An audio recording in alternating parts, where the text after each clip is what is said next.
नमस्कार friends. EPS 95 pensioners को लेकर बड़ी अपडेट आ रही है। उम्मीदों का पिटारा जब राह ताकते हुए प्राय आंखों से ओझल हो जाए और लंबे इंतजार के बाद भी वह पिटारा निरंतर बंद ही रहे तो इंसान की उम्मीदें दम तोड़ देती है और असंख्य लोग न्याय के लिए उम्मीदों की राह तकते हुए काल के गाल में समा जाते हैं। जी हाँ फ्रेंड्स, किंतु न्याय नहीं मिल पाता। मगर क्यों?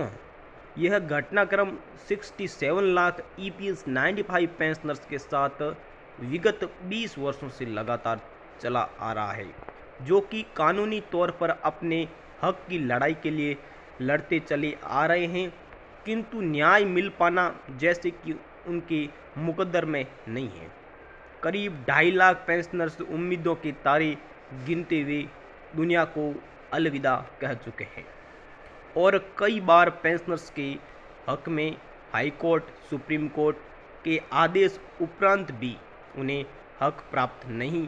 तो वहीं दूसरी ओर पिछली और वर्तमान सरकार तक ईपीएस 95 पेंशनर्स को उनका हक दिला पाने में रुचि नहीं ले पा रही है। तू डाल डाल मैं पात पात वाली कहावत को चरितार्थ किए हुए हैं।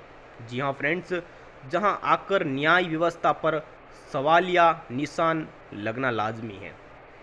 बिल्कुल सही बात है। संसद की मुख्य 4 स्तंभ कार्यपालिका, न्यायपालिका, विधायिका, व्यवस्थापिका और मीडिया तंत्र, जिन पर हमारी संसद और सरकार का सिंहासन स्थापित है।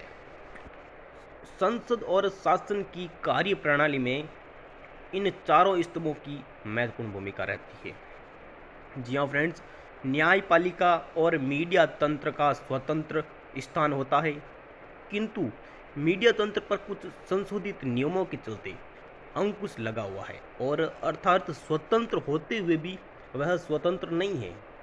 जी हाँ फ्रेंड्स, अपितु वह सियासती सिंहासन के ऊपर विराजमान सफ़ेद और सूरमा और उसकी चांडाली चतुरंगिनी सेना के इशारे पर ही कार्य करने के लिए विवश है और इसी गुलामी की व्यवस्था से ही अपना कर्म, धर्म, अपना मान, सम्मान, भलाई समझते हुए अपने मूल कर्तव्यों की सियासत के हवन कुंड में आहुति दे चुका है। न्याय पालिका भी परोक्ष रूप से स्वतंत्र है। जी हाँ फ्रेंड्स, किंतु ये कैसे स्वतंत्रता कि संसद में सदन की कार्यवाहियाँ सदन के 2 आधारभूत स्तंभों और अपने कर्तव्य का निर्वहन करते हुए राज्यसभा और लोकसभा सामूहिक होकर सदन में भागीदारी करते हुए वक्तव्यों के द्वारा चली कार्यवाही और फैसले के आधार पर अपने कर्म, धर्म और गतिविधियों को नहीं भूलती।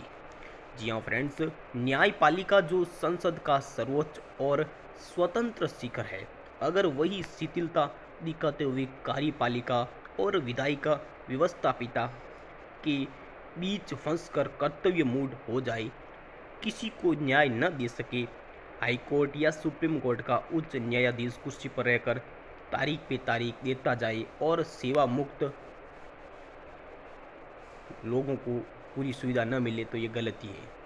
सियासत की सेज पर कानून का सामूहिक न्याय के लिए नाकाम ईपीएस पेंशनर्स की उम्मीदें